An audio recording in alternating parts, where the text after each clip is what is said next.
Hey everyone, today I'm walking you through the step-by-step standard operating procedure for sampling raw materials in a manufacturing setting. Let's start with why this matters. If I take a shortcut and grab a random scoop from the top of a material batch, that sample might not really show what's in the whole batch. And that's a big deal. Test results could be misleading. So, consistency and accuracy matter every single time. First up, pre-sampling checks. I always verify the goods receipt note. I check containers are sealed and labeled correctly.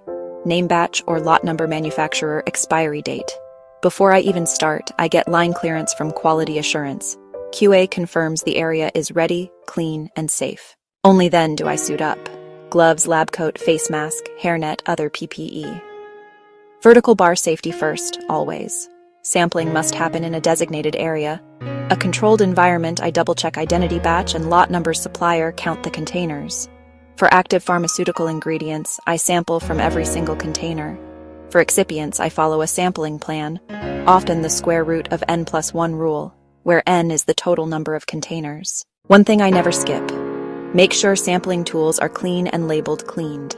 I pick the right tool. Thief sampler spatula scoop. When I open a container, it's always under controlled conditions. The goal is to keep the sample pure and avoid cross-contamination. I don't just grab a bit from the top. I collect samples from the top layer, middle layer, bottom layer. These are combined into a composite sample. I also set aside retain and control samples as required. Once I've got enough material for testing and retention, I reseal and label sampled containers. Material name batch or lot number, container number, who sampled it, date, status, under test. Precautions are key. I never sample more than one material at a time. I use dedicated, clean tools for each material. I never return unused material to its container. For sterile materials, I follow aseptic procedures exactly. In a nutshell, following this SOP isn't just box checking. It's the backbone of trustable, accurate test results.